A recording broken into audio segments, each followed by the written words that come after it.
Alhamdulillahi Rabbil Alamin. Nahmaduhu wa nasta'inuhu wa nastaghfiruh. Wa na'udzu billahi min syururi anfusina wa min sayyiati a'malina. Man yahdihillahu fala mudilla lahu wa man yudlil fala hadiya lahu. Asyhadu an la ilaha illallah wahdahu la syarika lahu wa asyhadu anna Muhammadan abduhu wa rasuluh. Allahumma himna rushdina wa'idna min syarri nafsina. Rabbi zidna ilman nafi'a warzuqna fahma. Amma ba', alhamdulillah, pertamanya syukur pada Allah Subhanahu wa taala di atas kesempatan yang Allah taala izinkan kepada kita pada tengah hari ini. Sekali lagi kita dapat bertemu, dan sekali lagi Allah Subhanahu wa taala memilih kita untuk berada di dalam majlis ilmu. Mudah-mudahan Allah Ta'ala melimpahi dengan kebaikan, kerahmatan, ketenangan dan juga keberkatan dalam kehidupan kita, insya-Allah. Amin ya rabbal alamin. Baik, tuan-tuan dan puan yang dirahmati oleh Allah, insya-Allah untuk tengah hari ini kita akan sambung lagi tafsir dan tadabbur kita, iaitu melalui suratul Kafirun, surah yang ke-109. Saya jemput pada tuan-tuan untuk sama dengan saya. Sama ada tuan-tuan boleh ambil Quran terjemahan sekitar surau kita, ataupun tuan-tuan boleh buka smartphone tuan-tuan yang ada aplikasi Al-Quran. Suratul Kafirun, surah yang ke-109 di dalam Al-Quran. Baik, pada pertemuan yang lalu kita dah bincang dah, iaitu melalui surah An-Nasr, surah yang diturunkan kepada Nabi, merupakan surah yang terakhir. Secara sempurnanya satu surah itu diturunkan kepada baginda Nabi SAW. Jadi untuk hari ini kita akan bincang surah Al-Kafirun, yang mana surah ini ada dua pandangan para ulama, iaitu pertama, kata mereka ini adalah surah Makkiyah yang diturunkan kepada Nabi sebelum hijrah, dan ada juga yang mengatakan ini adalah surah Madaniyah, surah yang diturunkan kepada baginda Nabi sallallahu alaihi wasallam selepas hijrah. Ini ada dua khilaf lah, tapi kita tak bincang lah, ini dari sudut teknikal saja. Sekarang tuan-tuan, kita nak tengok apa yang ada pada surah Al-Kafirun ni. Secara asasnya, mukadimah kita pada tengah hari ni, surah Al-Kafirun ni dia berdiri di atas dua lagi nama yang berbeza. Ada nama Al-Kafirun dan dua lagi disebutkan dengan dua nama yang berbeza. Kita faham dua nama ni tuan-tuan, maka kita faham keseluruhan konteks surah Al-Kafirun ini diturunkan kepada baginda Nabi sallallahu alaihi wasallam. Tuan-tuan rasalah selain surah Al-Kafirun, apa lagi nama yang tuan-tuan pernah dengar yang merujuk kepada Al-Kafirun? Tuan-tuan? Ada yang nak teka? Ada yang nak cuba tak? Selain Al-Kafirun, apa lagi nama selain daripada surah Al-Kafirun dipanggil surah? Siapa boleh jawab tuan-tuan? Boleh solat zuhur awal lah. Kemudian balik-balik awal. Apa dia? Al-Bayyinah. Okey, tekaan pertama lah. Yang kedua, siapa nak cuba lagi? Surah Al-Munafiqun. Okey, itu pandangan yang kedua. Yang ketiga, teka tuan-tuan. Tak tahu? Okey. Al-Kafirun dikenali juga dengan dua nama yang berbeza tuan-tuan. Pertama dipanggil sebagai surah Al-Bara'ah. Mungkin tak pernah dengar lah kot. Sebagian mungkin pernah dengar, mungkin sebagian tak pernah dengar. Al-Bara'ah adalah merujuk kepada pembebasan. Ini adalah surah yang membebaskan seseorang itu daripada kesyirikan. Tuan-tuan faham surah Al-Kafirun, maka jelaslah inilah intipati kepada Al-Kafirun, membebaskan seseorang manusia itu daripada kesyirikan. Yang kedua, surah ini dikenali sebagai Al-Ikhlas. Sama macam surah yang kita bincangkan dahulu, iaitu surah Qul Huwallah. Sebab Al-Kafirun ni tuan-tuan diertikan sebagai Al-Ikhlas, bererti dia adalah pure. Surah yang bercerita tentang pengabdian diri kita kepada Allah Subhanahu wa taala, tak bercampur dan tak tercemar dengan sesuatu yang mensyirikkan Allah. Dipanggil Al-Ikhlas tuan-tuan kerana surah ini seringkali dikembarkan oleh baginda Nabi SAW dengan surah Al-Ikhlas. Seperti mana yang diriwayatkan daripada Abdullah bin Umar, sahabat baginda Nabi SAW, dia mengatakan, aku ni selalu memerhatikan baginda Nabi menunaikan salat sunat fajar ataupun salat sunat qabliyah subuh. Daripada pemerhatian dia kata Nabi SAW seringkali waktu solat sunat fajar ni ataupun qabliyah subuh, rakaat pertama Al-Kafirun, rakaat kedua Al-Ikhlas. Itu yang dilakukan oleh Nabi. Dan juga baginda Nabi akan lakukan iaitu solat sunat ba'diyah maghrib. Rakaat pertama Al-Kafirun, rakaat yang kedua Al-Ikhlas. Dan juga pada solat sunat tawaf baginda Nabi SAW, rakaat pertama Al-Kafirun, rakaat kedua Al-Ikhlas. Kalau kita perhatikan tuan-tuan, selalunya kaifiat solat-solat sunat, tuan-tuan pergi beli dekat pasaran tu, solat taubat ke, apa-apa solat lah yang disebutkan, biasanya kaifiat dia, rakaat pertama dia akan anjurkan baca Al-Kafirun, rakaat kedua baca Al-Ikhlas. Ini adalah mengambil daripada beberapa amalan Nabi. Setiap kali baginda Nabi menunaikan salat sunat, rakaat pertama Al-Kafirun, rakaat kedua Al-Ikhlas. Sebab dua-dua surah ini berbicara berkaitan tentang tauhid. Surah yang berbicara tentang bara'atum minasyirik, iaitu pembebasan daripada kesyirikan. Dua surah ini seringkali dibaca oleh baginda Nabi. Juga tuan-tuan, ada satu hadis daripada riwayat Imam Ahmad, iaitu daripada Al-Haris bin Jabalah. Dia kata apa? Aku berkata, wahai Rasulullah, ajarkan kepada aku satu surah yang patut aku baca sebelum tidur. Kalau daripada amalan Nabi, Nabi seringkali membaca 3 kul. Lalu Nabi akan tiupkan di tangan Nabi ni dan diusap keseluruhan tubuh Nabi. Ni kita dah bincang hadis ni pada tafsir surah Al-Ikhlas, Al-Falaq, An-Nas. Cumanya di dalam hadis ni bila ditanyakan kepada baginda Nabi, maka kata Nabi SAW, sebelum tidur bacalah Qul ya ayyuhal kafirun, kerana surah itu membebaskan kamu daripada kesyirikan. Ini sentiasa beritahu kepada kita, kerana pada waktu kita tidur ni tuan-tuan, kita dalam keadaan tak sedar pun. Kita tak sedar. Jadi kita nak minta perlindungan daripada siapa? Sudah tentulah kita minta perlindungan kepada Tuhan yang la yanamu wa la naum. Tuhan yang tidak mengantuk dan Tuhan yang tidak tidur. Jadi Allah Subhanahu wa taala. Jadi sebab itu surah ini dibacakan sebelum tidur, mengingatkan kepada kita kebergantungan, perlindungan dan hajat-hajat kita itu adalah daripada Allah Subhanahu wa taala. Maka tuan-tuan kena ingat, surah ini dikenali sebagai Al-Bara'ah, pembebasan daripada kesyirikan, dan surah ini juga dikenali sebagai Al-Ikhlas, kerana seringkali dikembarkan dengan surah Al-Ikhlas, dan surah ini juga adalah tanda piornya pengabdian kita kepada Allah Subhanahu wa taala. Baik, kita masuk kepada tafsir surah Al-Kafirun. Bismillahirrahmanirrahim. Allah Subhanahu wa taala menyebutkan Qul ya ayyuhal kafirun. Katakanlah wahai Muhammad, wahai orang-orang kafir. Allah Taala perintahkan kepada Nabi untuk mengatakan Qul, katakanlah. Berarti apa tuan-tuan? Allah perintahkan kepada Nabi untuk menjawab daripada pertanyaan-pertanyaan orang kafir. Sebab itu di dalam satu hadis daripada Nabi SAW, ada 4 orang musyrik tuan-tuan datang jumpa dengan Nabi. Pertama namanya Al-As bin Wa'il, ni pembesar Quraisy.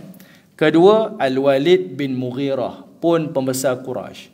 Yang ketiga Umayyah bin Khalaf, pembesar Quraisy. Dan yang keempat adalah Al-Aswad bin Al-Muttalib, pun pembesar Quraisy.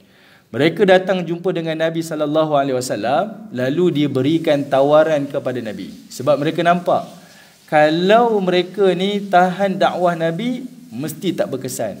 Sebab nampak kesungguhan Nabi ni berdakwah. Walaupun ditentang, walaupun sebahagian sahabat dah diseksa, bahkan dibunuh, tetap Nabi ni teguh berdakwah. Jadi dia gunakan cara diplomasi. Apa dia tuan-tuan? Mereka pun offer kepada Nabi, ta'budu alihatina sanatun. Dia kata, nak tak wahai Muhammad, kamu sembah alihatina sanah, Tuhan-Tuhan kami selama setahun. Ini menunjukkan kepada kita, mereka menggunakan kalimah alihah, Tuhan dalam bentuk plural. Bagi orang Quraisy, Tuhan tu banyak. Lalu kata mereka, wa na'budu, dan kami akan sembah ilahaka sanah, Tuhan kamu iaitu Allah setahun. Ini nampak cara yang diplomasi lah. Setahun kamu sembah Tuhan kami, dan setahun lagi kamu sembah Tuhan, kami sembah Tuhan kamu.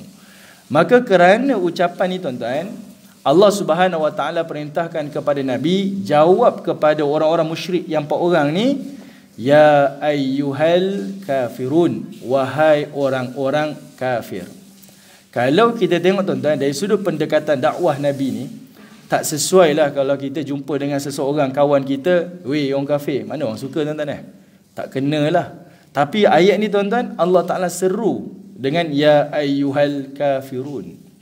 Dan ni seolah-olahnya bertentangan dengan dakwah para Nabi terdahulu. Kalau tuan-tuan semak Al-Quran, paling mudah surah Hud. Tuan-tuan tengok Allah Ta'ala senaraikan ada beberapa Nabi di dalam surah Hud. Setiap kali starting muqaddimah para Nabi ni berdakwah kepada kaum dia, para Nabi ni akan sebut ya qaumi, wahai kaumku. Ini adalah bahasa yang lunak tuan-tuan dalam istilah bahasa Arab. Ya qaumi ni adalah perkataan yang lunak, sopan santun, kasih sayang para Nabi ini kepada kaum dia. Tiba-tiba baginda Nabi pula bila dia berdakwah, Allah Ta'ala kata ya ayyuhal kafirun. Allah tak kata ya ayyuhal qaumi ataupun ya qaumi, tapi ya ayyuhal kafirun. Ini menunjukkan kepada kita tuan-tuan ada satu sebab. Sebab yang pertama adalah kerana ini menunjukkan penegasan dalam soal tauhid. Sebab pertanyaan daripada 4 musyrikin Quraisy tu, kau sembah Tuhan kami setahun, kami sembah Tuhan kamu setahun. Jadi dalam hal tauhid ni adalah sebagai penegasan. Dia bukan grey area tuan-tuan. Bab tauhid ni dia adalah black and white saja. Dia ada perkara yang hak, dia ada perkara yang batil. Dia tak boleh duduk dekat tengah-tengah sama-sama, tak boleh. Sebab ini soal tauhid. Sebab itu kita diajar dalam bab tauhid ni, kita ni memang kena solid tuan-tuan. Tetapi dalam bab fiqh kita lebih luas. Tapi hari ni dah terbalik dah. Soal fiqh kita sangat-sangat rigid. Yang ini je kita tak boleh terima, yang ini salah tuan-tuan. Tapi dalam bab tauhid kita longgar pula. Dalam bab tauhid kita longgar. Yang itu pun kita sambut, perayaan ni pun kita sambut. Ni nak masuk bulan 10 ni tuan-tuan. Tengok lepas ni ada Halloween. Ada juga kalangan kita ni pergi sambut, meraihkan. Benda ni adalah sebahagian daripada kesyirikan tuan-tuan. Dan yang saya difahamkan tuan-tuan, sahabat saya daripada kelompok Kristian tuan-tuan menyebutkan dalam agama Kristian ni tidak ada Halloween ni. Ini bid'ah bagi agama mereka. Kita istilahkanlah bid'ah tuan-tuan. Sebab mereka tak menyambut hari-hari seperti itu. Ini tidak ada. Yang ini direka jadi budaya di dalam masyarakat mereka. Okey. Jadi tuan-tuan, kita tengok dalam hal macam ni nanti adalah sambutan Halloween. Nanti apa lagi? Dulu ada Bon Ondori tu kan. Pun sambut juga. Yang tu adalah budaya bagi budaya Jepun. Sebab mereka di Jepun ni dia ada hari sambutan roh. Macam agama Buddha di negara kita ni dia ada cap gomeh dia. Kan? Hari sambutan roh tu bagi agama Buddha ni. Maka di Jepun pun ada juga. Tapi disebut sebagai Bon Ondori. Kita pula pergi sambut pula. Yang ini adalah bab tauhid tak dibenarkan. Bab akidah ni jelas tuan-tuan. Sebab itu pada persoalan yang nampak macam diplomatik ni, tapi Allah Ta'ala menegaskan dengan perkataan Al-Kafirun. Ini menunjukkan kepada kita pendekatan tauhid tegas. Tetapi pendekatan dakwah kita lemah lembut. Pendekatan dakwah lemah lembut. Nabi SAW tak panggil pun para musyrikin Mekah dengan perkataan Al-Kafirun tuan-tuan. Tak pernah pun. Sebab dakwah Nabi adalah dengan konteks kasih sayang. Sama macam para rasul yang lain. Tapi dalam konteks ayat ini adalah kerana penegasan di dalam soal at-tauhid. Okey, kita bincang sikit tuan-tuan dari sudut teknikal i'rab bahasa Arab tuan-tuan. Bila Allah Ta'ala mendahulukan dengan perkataan ya ayyuha, kalimah ni tuan-tuan sebenarnya ada 3 perkara yang Allah sebut. Pertama dengan kalimah ya, yang kedua dengan kalimah ayyu, dan yang ketiga dengan kalimah ha. 3 ni tuan-tuan menunjukkan sebagai satu penegasan. Okey. Kerana apa? Sebenarnya kalau dalam kaedah bahasa Arab yang selalu kita perhatikan, cukup dah kalau Allah Ta'ala sebut Qul yal kafirun, kan? Selalu kita dengar Ya Rasul, ya Muhammad, ya Zaid, itu adalah seruan dah. Adanya an-nida, wahai Zaid, wahai Rasul. Kalau kita tengok dalam Quran, antaranya dalam surah Taha, Allah kata apa? Wa ma tilka biyaminika ya Musa. Allah tak kata wa ma tilka biyaminika ya ayyuha Musa. Allah tak sebut macam tu. Allah sebut ya Musa. Ayyu tak ada, ha pun tak ada. Kerana apa tuan-tuan? Sebab tiga kalimah ni digabungkan untuk menunjukkan penegasan. Pertama, Allah seru dulu. Ya. Ya kan dipanjang-panjang tuan-tuan, itu adalah seruan, wahai. Kedua, Allah sebut ayyu. Ini adalah menunjukkan spesifik. Walaupun kita terjemah perkataan ayyu tu adalah mana-mana, wahai orang yang mana-mana ni secara umum, tapi dia menunjukkan isyarat spesifik. Contoh kalau kita tengok orang buta tuan-tuan, orang buta. Dia nak melintah jalan ni, tapi dipanggil, hey. Panggilan tu umum kan? Hey kan? Dia tak sebut nama kita pun. Tapi kita faham, ayat itu, panggilan itu spesifik kepada orang yang berdekatan. Orang buta, dia nak lintah jalan, hey. Kita yang kat sebelah tu kita faham, dia tuju pada saya lah tu. Dia tuju pada saya lah tu. Jadi sebenarnya nampak macam umum tapi spesifik. Jelas tuan-tuan? Tak pening kan tuan-tuan? Boleh? Boleh Jadi ayat ni ditujukan kepada 4 musyrik ni tadi.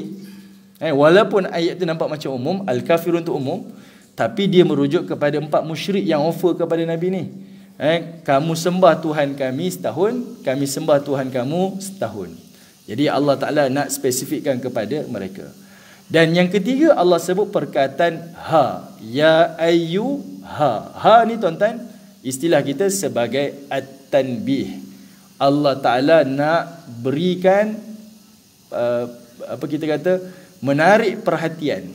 Menarik perhatian orang-orang kafir ini kepada penafian-penafian yang akan disebutkan 5 ayat yang berikutnya. Itu teknik dalam Quran. 3 sekali Allah sebut dalam satu perkataan tuan-tuan, menunjukkan betapa pentingnya mesej yang Allah Ta'ala nak tegaskan dalam soal tauhid. Lalu Allah Ta'ala pun sebut dengan kalimah al-kafirun. Selalunya tuan-tuan, kalau perkataan ya ayyuha ni disebut dengan apa? Ya ayyuhallazina amanu, wahai orang-orang beriman.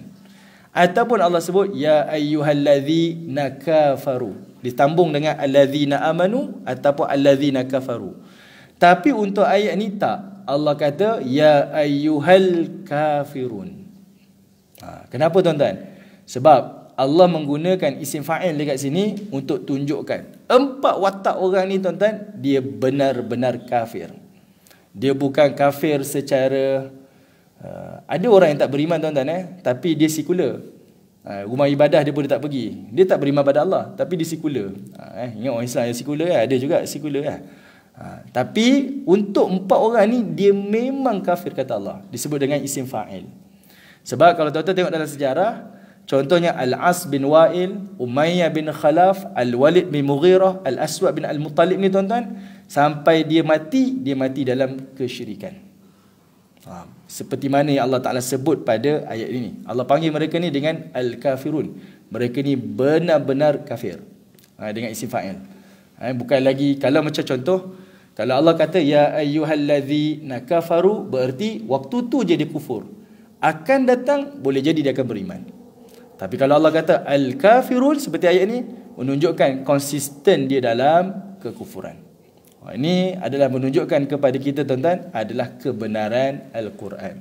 Saya boleh tuan-tuan nak tafsirkan secara literal, tapi kisah pada tuan-tuan nanti kita tak nampak tinggi bahasa Quran ni. Sebab dalam surah ni dia sangat simple. Tapi mudahnya Allah Ta'ala gunakan ayat-ayat dalam surah Al-Kafirun ni sebab Allah nak tegaskan pada mesej yang Allah Ta'ala nak tekankan, iaitu mesej at-tauhid. Kalau dia terlalu banyak bunga sangat tuan-tuan, orang tak nampak dah apa mesej nak sampaikan. Jadi ayat ni bunganya sikit, tapi dia terus direct mesej dia kepada orang beriman. Macam kita dapat surat daripada bos tuan-tuan. Bos ni dia tak ada ayat bunga-bunga ke hadapan ke daripada sekian, tak. Dia turun nota tuan-tuan, terus aja. Masuk meeting pukul 2.30. Faham dah. Tak ada bunga-bunga tuan-tuan tak ada bunga-bunga dah. Sebab dia nak sampaikan mesej tu tepat dan padat. Kalau bunga-bunga ni jemputan kahwin. Jemputan kahwin, bunga-bunga lah. Nak majlis akikah, bunga-bunga lah. Sebab mesej tu kita tak tekankan, tapi lebih nak pada jemputan. Okey. Jadi mesej tauhid ni Allah Taala nak tegaskan. Jadi sebab itu Allah Taala mulakan dengan mukadimah yang kita kata tegas, keras. Okey. Ayat yang kedua. Kalau tuan-tuan perhatikan, ayat kedua, ayat ketiga, keempat dan kelima ni seringkalilah dijadikan bahan gurauan tuan-tuan. 4 ayat ni seringkali kalau orang yang tak hafal ni berulang-ulang. Dia pun tak jumpa ending dia. Dia baca wala ana abidum ma abattum wala antum abiduna ma a'bud. Dia ulang lagi wala ana abidum ma abattum wala antum abiduna ma a'bud. Ni selalu seringkali dijadikan gurauan. Tapi kalau kita faham sungguh-sungguh tuan-tuan, kenapa Allah sebut 4 perkara ni, 4 ayat ni? 4 ayat ni pertama adalah sebagai takrar. Takrar ni adalah dengan bentuk pengulangan yang membawa mesej penegasan. Dalam Quran ni tuan-tuan, kalau satu kalimah yang diulang, minta maaf, satu kalimah yang disebut berarti penting dah. Apa sahaja dalam Quran ni yang Allah sebut berarti dia penting. Kalau dia sebut berulang-ulang berarti dia sangat penting. Kalau dia disebut dalam bentuk berulang-ulang, berturut-turut, dia terlalu penting. Okey, ni kita boleh, sebab tu ada pengkaji-pengkaji Quran tuan-tuan dia sebut berapa kali Allah gunakan perkataan al-bahru, lautan. Berapa kali Allah Taala sebut perkataan al-yammu, lautan. Dia buat perbandingan. Berapa kali Allah Taala sebut perkataan begini. Ni pengkaji-pengkaji lah. Allah gunakan perkataan ar-rih, perkataan ar-riyah berapa kali. Sebab itu menunjukkan benda tu terlalu penting. Sebab itu diulang beberapa kali. Kalau sekali pun Allah sebut dah penting tuan-tuan, Allah ulang berarti dia sangat penting. Kalau diulang berturut-turut, dia terlalu penting. Itu namanya takrar. Pengulangan yang membawa mesej menegaskan. Dan pengulangan dekat sini, kenapa Allah sebut dalam bentuk 4? Nampak macam sama, tapi sebenarnya 2 ni adalah merujuk kepada soal al-hal, soal sekarang ni, dan 2 lagi ayat tu merujuk kepada al-istiqbal, perkara masa depan. Maksudnya apa? Tuhan yang kamu sembah tu sekarang pun aku takkan sembah, esok pun aku takkan sembah, lusa pun takkan sembah, tahun depan pun takkan sembah, sampai mati aku takkan sembah. Itu nak tunjukkan penafian. Okey, sebab kalau Allah tak gunakan teknik macam ni, boleh jadi tahun ni je kami tak sembah, tahun depan kita fikir-fikir balik lah. Itu soal politik tuan-tuan. Orang politik macam tu lah. Tahun ni kita tak apa, PRU akan datang, mungkin kita gabung lah kot. Contohlah. Tapi soal tauhid, no. Sekarang pun saya takkan beriman, akan datang pun tak beriman, sampai mati saya takkan beriman. Maka sebab itu Allah Ta'ala sebut dalam 4 ayat ni dibahagikan kepada 2. Kalau tuan-tuan buat nota, ayat 2 ke 3 satu waktu, ayat 4 dan 5 adalah satu waktu. Okey. Kat sini tuan-tuan ada banyak penafsiran, tapi saya tak nak pening-pening dengan tuan-tuan. Kita tengok satu tafsiran melalui terjemahan saja. Okay. Kalau tuan-tuan tengok pada terjemahan, ayat kedua, ayat ketiga itu dia terjemahkan sebagai la a'budu ma ta'budu. Itu menunjukkan kepada soal al-istiqbal, soal masa depan. Soal masa depan. Yang ini kita sebut sebagai terjemahan secara lafzi. Kalau terjemahan secara konteks, la a'budu ma ta'budun itu adalah soal al-hal waktu sekarang. Tapi tak apalah, kita tak nak bincang benda-benda tuan-tuan, nanti dia tambah kerumitan. Sebab dalam soal al-kafirun ni, surah ni, Allah Ta'ala bagi 2 je bentuk dia. Ada ayat dimulakan dengan jumlah ismiyah, ada ayat dimulakan dengan jumlah fi'liyah. Dan faham bentuk ni tuan-tuan, maka fahamlah terjemahan tu. Jadi dekat ayat ni secara mudahnya, bila Allah kata la a'budu, aku tidak akan menyembah, itu menunjukkan ayat akan datang. Aku tidak akan menyembah ma ta'budun, apa yang kamu sembah. Aku tak akan sembah apa yang kamu sembah. Sampai masa depan, aku tak akan sembah apa yang kamu sembah. Ma dekat situ tuan-tuan adalah merujuk kepada al-asnam. Al-asnam ni apa? Iaitu berhala-berhala yang disembah oleh musyrikin Mekah. Perkataan ma tu tuan-tuan sebenarnya menunjukkan isyarat berhala ni tak ada apa-apa pun. Sebab perkataan ma ni adalah merujuk kepada sesuatu yang ghairul akil, sesuatu yang tak ada ilmu dan sesuatu yang tidak hidup. Disebut sebagai ghairul akil. Okey, jadi Allah gunakan perkataan ma. Okey, kalau tuan-tuan perhatikan tuan-tuan, dalam Al-Quran, kalau tuan-tuan ada Quran, tuan-tuan buka surah Az-Zumar, tuan-tuan terus pergi kepada ayat yang kedua. Surah Az-Zumar, ayat yang kedua, surah Az-Zumar, surah apa tuan-tuan? Surah 39. Tuan-tuan pergi pada ayat ketiga. Allah Ta'ala menyebutkan, ala lillahi dinul khalis. Ingatlah, beribadahlah kepada Allah Subhanahu wa Ta'ala itu dengan bawaan diri hati yang bersih daripada kesyirikan. Lalu Allah sebut walladzina takhadhu min dunihi, dan orang-orang musyrik yang mengambil Tuhan selain daripada Allah, awliya'a, sebagai pelindung. Dia ambil Tuhan selain Allah sebagai pelindung. Ma na'buduhum, kalau kamu tanyakan kepada mereka kenapa sembah berhala ni, dia akan kata ma na'buduhum, kami tak sembah berhala ni. Tetapi illa, melainkan berhala yang kami sembah ini, liyuqarribuna ilallahi zulfa, kami jadikan berhala ini untuk dekatkan diri kami kepada Allah dengan lebih dekat. Menunjukkan isyarat kepada kita tuan-tuan, penyembahan berhala ni bukan sekadar menganggap berhala itu sebagai Tuhan, tapi cukup juga menyembah berhala itu dikira penyembahan itu sebagai perantaraan. Saya sembah Allah Ta'ala, tapi berhala ni sebagai perantara, pun dikira sebagai penyembahan berhala. Benda ni penting faham tuan-tuan. Sebab hubungan manusia dengan Allah Ta'ala ni adalah secara langsung. Kita tidak ada perantara di antara kita dengan Allah Subhanahu wa Ta'ala. Ni jawapan ni tuan-tuan adalah jawapan orang-orang musyrik. Kalau tuan-tuan buka surah Al-Anbiya, tuan-tuan boleh tengok bila Allah Ta'ala sebut cerita tentang Nabi Ibrahim AS dengan kaum dia. Kaum Nabi Ibrahim ni adalah kaum yang duduk di zaman Babylon di Iraq, di bawah tamadun Mesopotamia. Kaum Nabi Ibrahim AS ni dia menyembah berhala. Pada surah Al-Anbiya tu Allah Ta'ala sebut 3 kali sebut tentang berhala yang sama, tapi dalam 3 perkataan yang berbeza. Pertama, Allah Ta'ala sebut perkataan at-tamathil, merujuk kepada berhala ni. Satu berhala yang disembah ni Allah kata ni tamathil. Yang kedua, Allah Ta'ala kata berhala ini sebagai alihah, sebagai Tuhan.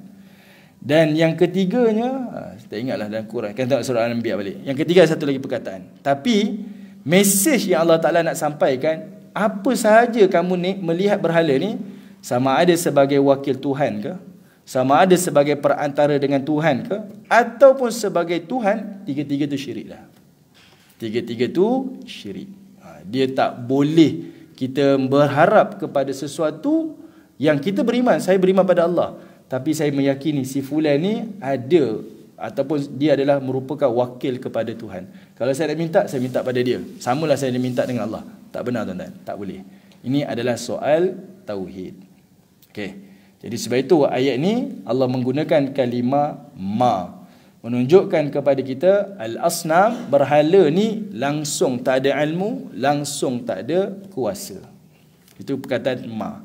Sebab kalau Allah Ta'ala dia tak sebut dengan perkataan ma, Allah Ta'ala ni dia akan disebutkan dengan perkataan man.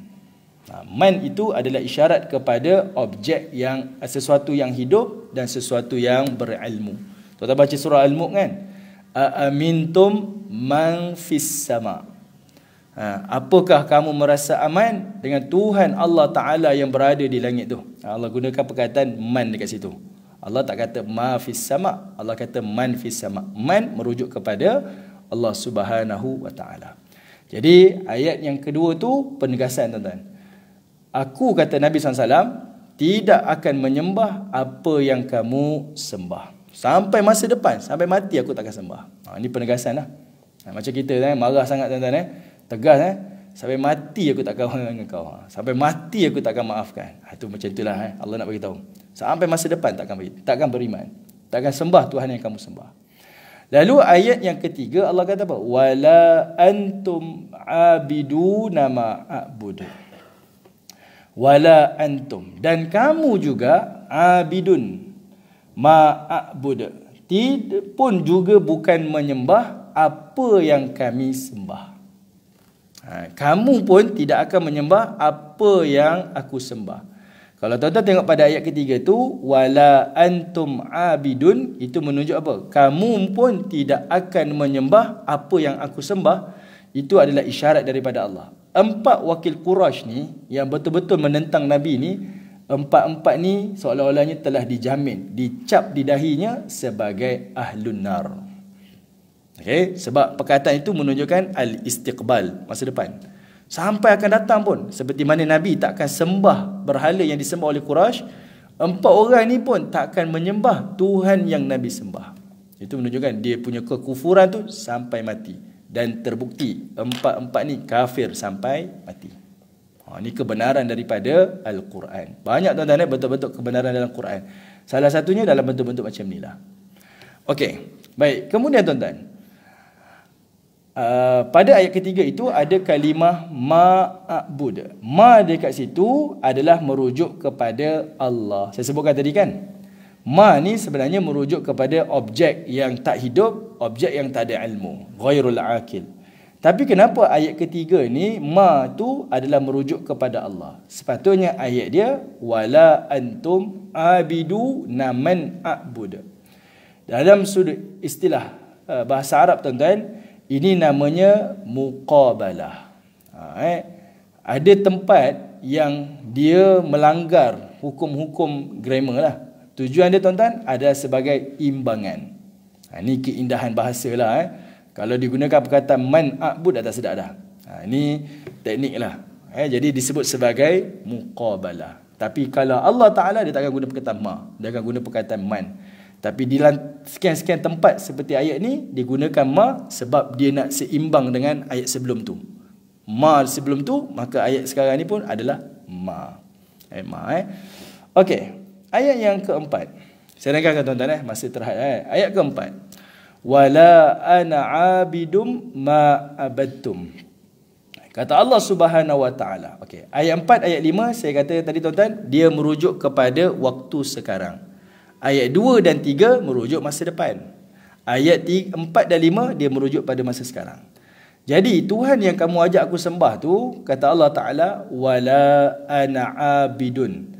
Aku tidak akan menyembahnya. Minta maaf. Aku tidak menyembahnya. Ma'abadtum, berhala-berhala yang telah kamu sembah. Ini merujuk pada masa sekarang. Tuhan yang kamu ajak aku sembah tu tak sama. Sebab orang Quraisy dia ingat tuan-tuan, yang Nabi ni menyembah Allah yang sama dengan Allah yang disebut oleh orang Quraisy. Sebab dia tengok orang Quraisy beribadah di Kaabah, Muhammad pun beribadah di Kaabah.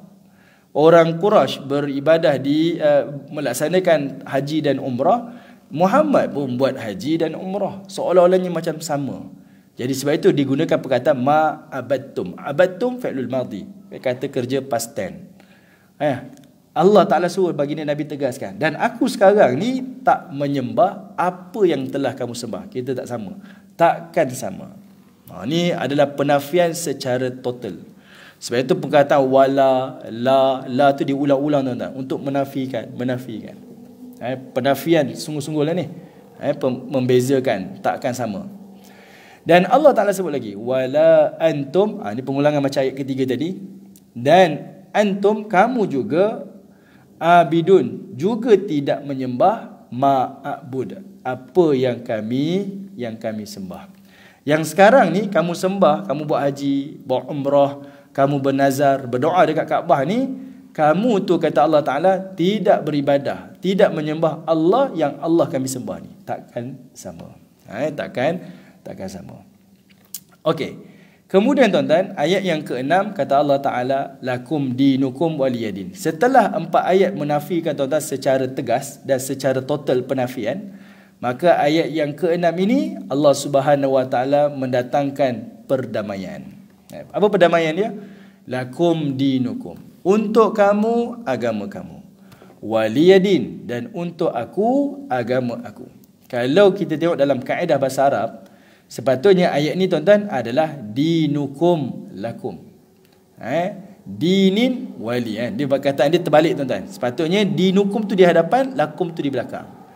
Tapi bila dia letakkan lakum di depan, dinukum di belakang tuan-tuan, itu menunjukkan ada isyarat balaghah yang sangat-sangat tinggi. Macam kalimah iyyaka na'budu wa iyyaka nasta'in. Hanya kepada engkau kami perhambakan diri, hanya kepada engkau kami mohon pertolongan. Ayat itu terbalik tuan-tuan. Sepatutnya kami memperhambakan diri pada Allah, kepada engkau. Kami memohon pertolongan kepada engkau. Tapi kepada itu didahulukan. Itu menunjukkan isyarat balaghah dalam bentuk takhassus. Dalam soal pengabdian diri, dalam soal berdoa ni, kita hanya khusus kepada Allah Ta'ala. Tak boleh kepada mana-mana selain daripada Allah Ta'ala.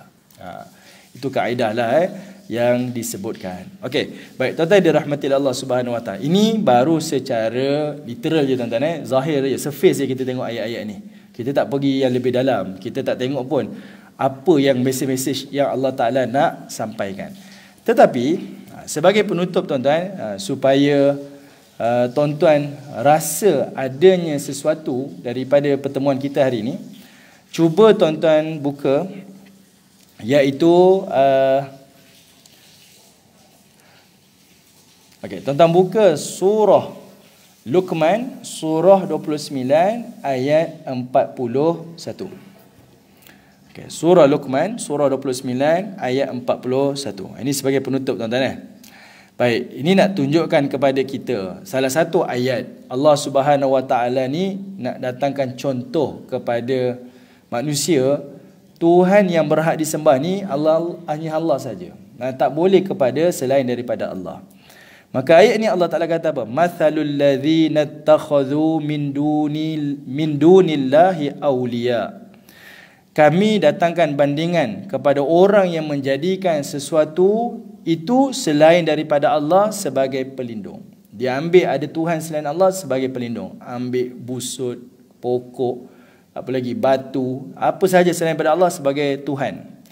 Kata Allah, kamathalil ankabut. Samalah seperti mana laba-laba ittakhadhat baitah, yang membuat sarang dia, rumah dia. Kenapa Allah Ta'ala datangkan contoh ni tuan-tuan? Pertama, iaitu sebab laba-laba ni adalah binatang yang paling kecil. Ni sebagai penghinaan lah kepada orang musyrik. Benda kecil. Dia sama kalau dalam surah Al-Hajj, Allah datangkan contoh tentang lalat. Dia hina tak hina tuan-tuan macam ni. Kita jumpa dengan seseorang, kita kata apa? Dia ni, jangan kata nak sedekah, RM1 pun kedekut. Disebut angka yang paling kecil tu tuan sebagai penghinaan. Kedekut sungguh lah tu. RM1 pun dia tak nak bagi. Jangan ceritalah, jangan minta lah kat dia ni. RM1 pun dia tak nak bagi. Disebut perkataan kecil tu sebab nak tunjukkan penghinaan. Jadi Allah datangkan contoh ni tuan-tuan sebagai penghinaan lah kepada orang-orang musyrik ni. Dengan contoh makhluk Allah yang kecil, iaitu laba-laba. Kalau bagi contoh-contoh yang besar-besar tuan-tuan boleh juga. Tapi nak menghina tu disebut dengan perkataan yang kecil lah, binatang kecil-kecil ni. Laba-laba ni tuan-tuan dia buat rumah dia. Nampak rumah dia gah lah, cantik, unik. Tapi sebenarnya rumahnya itu sangat rapuh. Musim hujan pun tak tahan, musim panas pun tak tahan.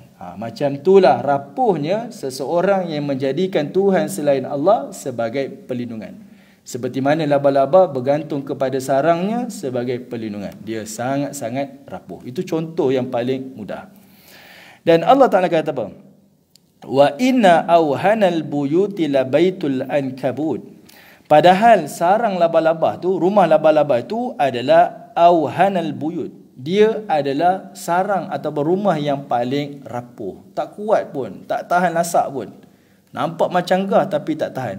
Samalah macam tu orang yang beribadah selain daripada Allah Subhanahu Wa Taala. Dan para ulama tafsir tuan-tuan, dia datangkan contoh. Selain Allah Ta'ala jadikan labah-labah ni sebagai penghinaan dengan binatang-binatang yang kecil, tapi labah-labah ni tuan-tuan, dia menunjukkan satu isyarat yang kita tak nampak. Apa dia? Pakar-pakar zoologi tuan-tuan, dia kaji tentang binatang-binatang ni. Dia kata labah-labah ni, yang buat labah-labah ni tuan-tuan adalah labah-labah betina, bukan labah-labah jantan. Labah-labah jantan ni dia tak buat rumah dia. Yang buat labah-labah betina. Labah-labah betina ni tuan-tuan, dia ni sampai satu masa nanti, waktu dia nak, labah-labah ni bertelur ke beranak tuan-tuan? Bertelur. Bila dia nak bertelur tuan-tuan, dia nak keluarkan telur dia ni, waktu tu dia akan makan labah-labah jantan. Kalau kita keluarkan tuan-tuan dalam kehidupan kita ni, maknanya orang-orang musyrik ni nampak macam dia bergantung kepada agama dia ni. Tapi antara dia, dalam kalangan dia ni sebenarnya haru biru dah. Dia bergantung pada Tuhan selain Allah ni rapuh dah. Antara dia pun kacau. Seperti mana dia mengharapkan kepada labah-labah betina ni, tapi akhirnya labah-labah betina ni lah yang akan makan labah-labah jantan. Daripada zat ataupun nutrisi labah-labah jantan itulah labah-labah betina ada tenaga untuk bertelur. Dan nanti bila labah-labah ni membesar, anak-anak dia membesar, mana-mana labah yang dah tua dan yang dah lemah, maka akan dimakan oleh anak-anak labah-labah ni. Di antara mereka akan sailang antara mereka. Istilah mudah. Sailang lah. Tikam. Dan ini Allah Ta'ala sebut dalam ayat-ayat yang lain. Bila mereka berdiri di hadapan Allah Ta'ala nanti, bawa berhala-berhala mereka, bila duduk di hadapan Allah Ta'ala, mereka akan minta, bagilah perlindungan, berilah bantuan pada kami ni. Dan berhala-berhala ni akan kata, kami tak mampu berikan perlindungan dan tak boleh beri pertolongan kepada kamu. Dan waktu tu di hadapan Allah, mereka saling bertengkar. Sebab ada kalangan berhala ni bukan patung, tapi adalah manusia yang mereka sembah. Jadi berhala ni berkata, aku tak suruh sembah aku pun, kenapa sembah aku? Jadi dia bertelingkah di hadapan Allah Subhanahu wa Ta'ala. Punyalah tuan-tuan, Allah Ta'ala datangkan contoh-contoh yang sangat menarik ni. Ni baru kita sebut satu contoh, sebenarnya ada banyak contoh yang lain. Kalau ada rezeki kesempatan yang akan datang nanti, insya-Allah kita akan bincang pada ayat-ayat yang lain menunjukkan soal-soal tauhid. Perbincangan hari ini hanyalah secara literal saja, sikit-sikit ada i'rab-i'rab di dalam bahasa Arab pada surah Al-Kafirun. Wallahu taala alam tuan-tuan, terima kasih atas perhatian. Mudah-mudahan bermanfaat insya-Allah. Assalamualaikum warahmatullahi taala wabarakatuh.